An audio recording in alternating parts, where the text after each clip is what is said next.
Hello friends, welcome back to another important video. Friends, this video covers many important conceptual questions from the CAIIB optional paper of Information Technology and Digital Banking. Now this is a very easy and scoring optional for all bankers with IT and computer science background. And I also recommend this optional for all bankers with technical background. Friends, I will create a separate video to discuss how to approach this optional paper with all the important chapters and topics, but in this video we will do an advanced level mock test for this paper. All the questions will be conceptual since IIBF no longer asks easy and straightforward questions. And you also please follow your book and questions keeping this point in mind. Don't expect easy questions in examination. So just level up your preparations with best materials, and for that I will help you with all the important topics and materials. But before we start with the mock test, let's see what important concepts we will cover in this mock test. Now the first concept is that of IPv4 subnetting. Then next is IPv4 versus IPv6. Then next is Agile Model. Then next we will do a question on PERT, that is Program Evaluation and Review Technique. Then next we will do a question on normalization. The next concept is that of OLAP, MOLAP and HOLAP. And lastly we will do a question on message flow structures. Friends, first of all, please note all these concepts are very important for your examination. And you should not miss any of these concepts. So just pay attention to this mock test till last for your best results. So let's start with today's mock test, and the first question is from chapter 3, that is Introduction to Software. And the question goes like this. When a user clicks on a hyperlink in a web browser, what is the initial step the browser takes to display the new resource? And these options are given to you. That is, first option is, it displays the resource directly from link's target URI. The next option B is, it saves the resource to disk and then displays it. Then third option C is, it navigates to the resource indicated by the link's target URI. And last option D is, it prompts the user to select a new default browser for displaying the resource. Now friends, please note when a user clicks on a hyperlink in a web browser, the browser initiates a series of actions to display the new resource, starting with navigating to the resource indicated by the link's URI, that is Uniform Resource Identifier. Friends, here the target URI specifies the exact location of the resource on the internet by providing an address where the resource resides. And once the browser receives this instruction, it performs a DNS, that is Domain Name System Lookup, to convert the URI's domain name into an IP address. And this is in fact used by servers to locate the resources. Then next, after finding the server's IP address, the browser establishes a connection with the server, typically using HTTP or HTTPS protocols, and sends a request for the specified resource. After this, the server finally processes this request and sends back the resource which the browser renders and displays to the user. Friends, this whole process happens almost instantaneously, thereby creating a seamless browsing experience. So the correct option for the given question is option C. This initial navigation step is in fact crucial as it triggers all subsequent actions needed to retrieve and display the content. Friends, I hope the explanation is clear to you. If you have any doubt anywhere, then please comment your doubt in the comment section of this video. The next question is from chapter 4, that is Networking Systems, and the question goes like this. Which of the following statements are correct with respect to IPv4 and IPv6? And these four statements are given to you. That is, first statement is, IPv6 addresses are written in hexadecimal format, whereas IPv4 addresses are written in decimal format. Then second statement is, IPv4 uses a 64-bit address space, while IPv6 uses a 128-bit address space. Then third statement is, IPv4 supports broadcasting, while IPv6 does not support broadcasting, but it uses multicast instead. And last option 4 is, both IPv4 and IPv6 can coexist on the same network using dual stack technology. And then these answer choices are given to you. Now friends, IPv4 and IPv6 are two internet protocol versions that allow devices to communicate over the network. They differ in structure, address space and some functionalities, which in fact reflects the evolving needs of internet infrastructure. Let's analyze each of the given statements one by one. Now first statement is IPv6 addresses are written in hexadecimal format, whereas IPv4 addresses are written in decimal format. Now this statement is correct. Friends, please note IPv6 addresses are written in hexadecimal format with 8 groups of 4 hexadecimal digits separated by colons. Each group or hexstat represents 16 bits, resulting in a total of 128 bits. On the other hand, IPv4 addresses use a decimal format with 4 groups of decimal numbers ranging from 0 to 255. And these are separated by periods, which totals 32 bits. Then second statement is IPv4 uses a 64-bit address space while IPv6 uses a 128-bit address space. Now friends, this statement is false, since IPv4 has a 32-bit address space allowing for approximately 4.3 billion unique addresses, which have proven insufficient due to exponential growth of internet-connected devices. Thus, IPv6 was introduced to address this limitation, which uses a 128-bit address space, enabling a vast number of unique IP addresses, that is 2 raised to the power 128, thereby effectively eliminating concerns about address exhaustion. Then third statement is IPv4 supports broadcasting, while IPv6 does not support broadcasting but uses multicast instead. Now, this statement is in fact true. Friends, IPv4 supports broadcasting, which sends data to all devices on all location networks. However, IPv6 does not include broadcasting.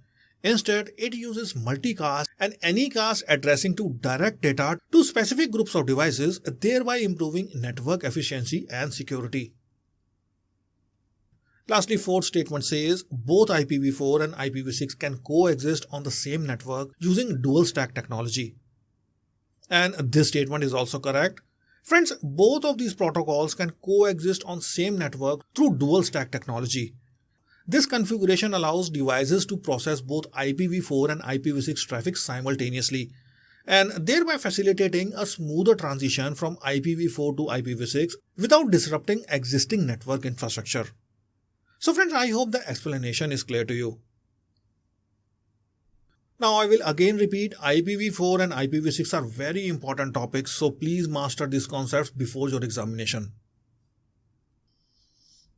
Now friends, before moving ahead with the mock test, if you have given the CAIIB examination before, then I am sure you must have felt that pressure sitting in the examination hall, flipping through the questions, only to realize that questions and case studies are not straightforward or simple ones as you were expecting. Friends, the questions in CAIIB examination are now in fact more challenging, layered, and unlike anything you have practiced before. So in this critical moment, you must have felt that you need to be fully prepared and confident. Now friends, what if you have already encountered or tackled this level of difficulty in questions during your preparation stage itself? So for this, I have prepared this ITDB 1000 series question bank, which is the ultimate guide to help you pass your information technology and digital banking exam with confidence. This book has over 1200 plus questions and case studies crafted to match real exams difficulty. It is organized chapter-wise, making it easier for you to focus on one topic at a time. And every question comes with clear explanations, so you won't feel lost. Not only this, it's updated after every 6 months, so this question bank in fact keeps you prepared with the latest material. Last but not the least, if you still face any issue in any question from the question bank, then you get my full support till your examination. There is both hard copy and online versions of this question bank, so you can get any of these as per your comfort. All the links are there in description of this video, so don't miss to get these after you finish this mock test. Next, let's move forward with our mock test. The next question is from chapter 4, that is networking systems, and the question goes like this.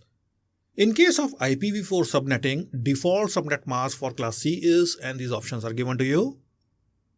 Now friends, in IPv4 addressing, subnetting divides a larger network into smaller, manageable subnetworks, that is subnets.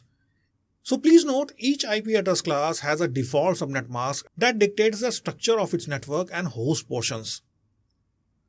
Now there are 3 classes, that is class A, class B and class C. For class C, which is primarily used in small to medium sized network, the default subnet mask is 255.255.255.0, and in the binary form it is represented as this. So this mask means that the first 24 bits are dedicated to network portion, while the remaining 8 bits are used for host within the network. Thus, a Class C networks allow up to 256 IP addresses, that is 2 raised to the power 8, of which 254 are assignable to devices, as 2 addresses are reserved for network and broadcast purposes. Lastly, friends, please remember that understanding subnet mask is essential for digital banking and IT, as it enables efficient IP allocation, thereby minimizing address waste and enhancing network management. Last but not the least, also remember the default subnet mask for classes A and B as well. That is, for class A is 255.0.0.0 and in binary form it's this. And for class B it's 255.255.0.0, which in binary form is this. So please remember all these. So as far as this question goes, the correct option is option C. Then next question is from chapter 5, that is Introduction to Information Systems. And the question goes like this. Which SDLC model emphasizes iterative development, allowing for multiple iterations of planning, design, implementation and testing, often used in projects with rapidly changing requirements? And these options are given to you. That is, first option is waterfall model. Then second option is V model. Third option is spiral model. And lastly, we have agile model. Now friends, the correct option for the given question is option D, that is agile model. So please remember, the agile model emphasizes iterative and incremental development, making it suitable for projects where requirements are expected to change frequently. Also remember, unlike traditional models like the waterfall model, which follows a sequential approach, agile model promotes flexibility and continuous feedback. In agile model, projects are divided into small, manageable units called iterations or sprints, each lasting typically 1 to 4 weeks. Also, during each iteration, a specific set of features is planned, designed, developed and tested, allowing teams to adapt and respond to new requirements as they emerge. Not only this, the agile development encourages collaboration among cross-functional teams and stakeholders, ensuring that feedback is incorporated quickly, which in fact reduces risk and ensures the final product aligns closely with the user needs. So due to its adaptability, Agile is widely used in software development, particularly for applications in dynamic environments like digital banking, where user demands and technology trends evolve very rapidly.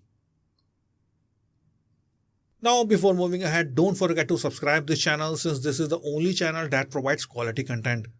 You can also join my Facebook group, where I post lots of one-pagers, mock questions and other useful stuff which is very important for your examination.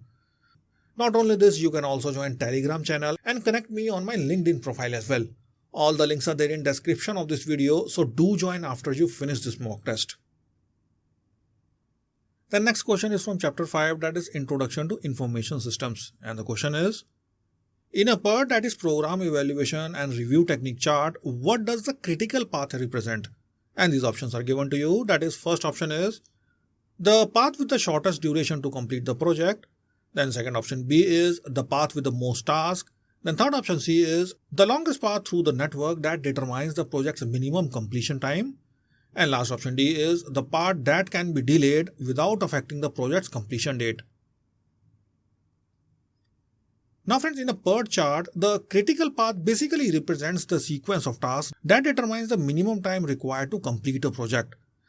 Now this is because the critical path is in fact the longest path through the project network, meaning it has the longest duration among all possible paths. So option C here is correct, because the critical path establishes the project's timeline by linking tasks that cannot be delayed without affecting the project's final completion date. The tasks on this path have zero slack or float, which means there is no flexibility in their start or finish times without impacting the project deadline. As a result, any delay in a task or critical path directly translates into a delay in the project's overall completion. So friends, identifying the critical path is crucial for project managers to focus their resources on these essential tasks to avoid delay and ensure timely project completion. The next question is from chapter 6, that is Database Management Systems. And the question is, which of the following statements are correct with respect to normalization?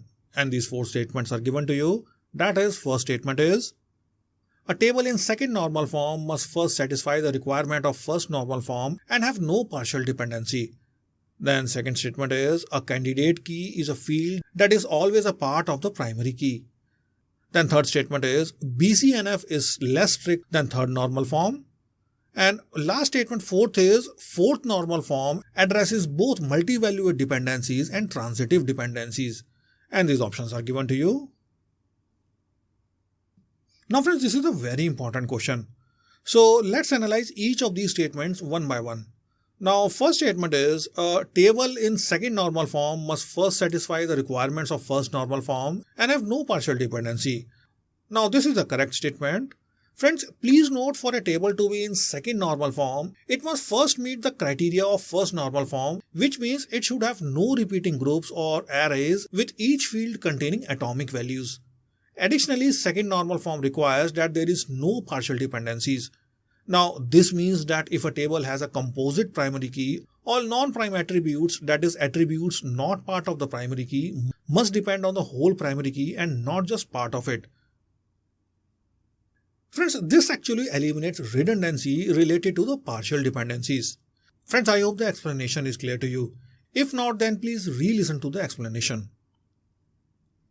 Then second statement is a candidate key is a field that is always a part of primary key. Now this statement is incorrect. Friends, please note, a candidate key is an attribute or a set of attributes that can uniquely identify a row in a table. While every primary key is a candidate key, but not all candidate keys are chosen as primary key.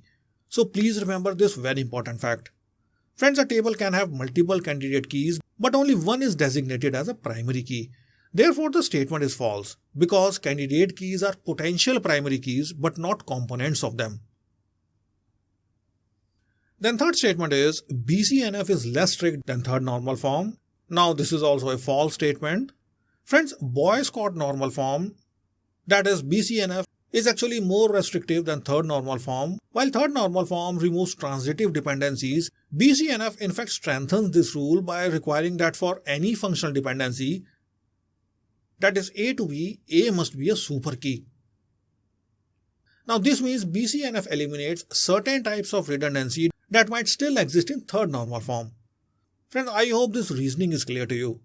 Lastly, fourth statement says fourth normal form addresses both multi-valued dependency and transitive dependencies. And this is also a false statement. Friends, please note, fourth normal form is specifically designed to handle multi-valued dependencies which occur when one attribute in a table uniquely determines another attribute independently of other attributes.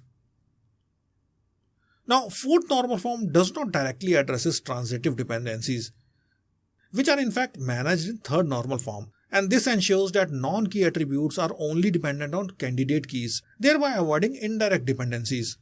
So as far as this question goes, the correct option is option A. The next question is from chapter 6, that is database management systems. And the question is, a bank's database contains a loans table structured as follows. Now, as you can see, this table is given to you with fields loan ID, loan amount, loan date, customer ID, customer name, customer address, and finally customer phone number.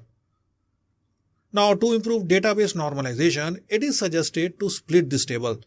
How would you restructure the table to achieve third normal form? And these options are given to you. That is, first option is create separate tables for customer and loans, where customer includes customer ID, customer name, customer address, and customer phone number. And loans table includes loan ID, loan amount, loan date, and customer ID. Then second option B is create a separate table for loan details containing loan ID, loan amount, and loan date, while keeping customer ID, customer name, customer address, and customer phone number in loans table. Then third option C is add an additional column to the loans table to store branch information. And last option D is normalize the table to second normal form only by removing partial dependencies. Now friends, the correct option for the given question is option A. So please note, to achieve third normal form in a database design, we need to eliminate transitive dependencies. and that too by ensuring that non-key attributes depend solely on primary key of each table. Now please see carefully in this table that in the original loans table, the attributes such as customer name, customer address and customer phone number are dependent on customer ID and not on loan ID.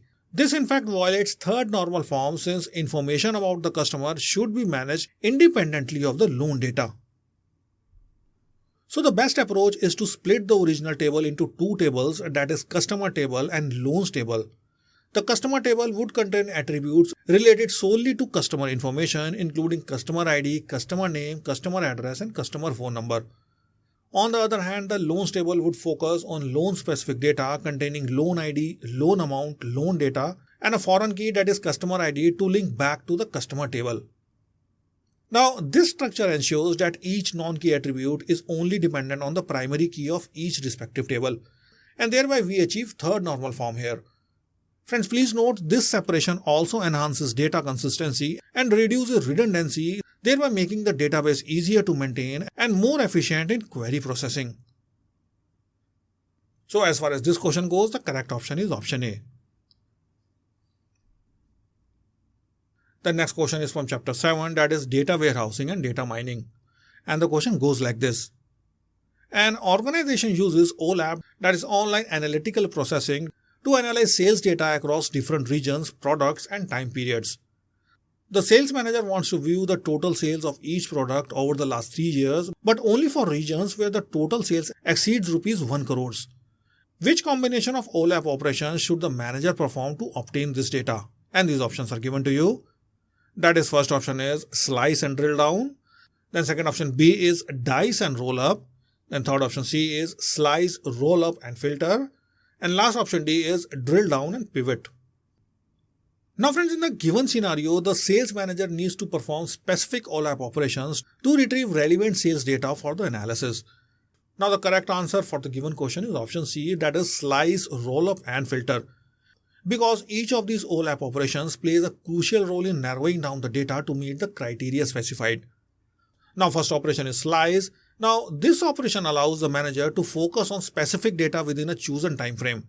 By slicing, the manager can isolate the sales data to only include the last 3 years, ensuring the analysis is limited to this period only.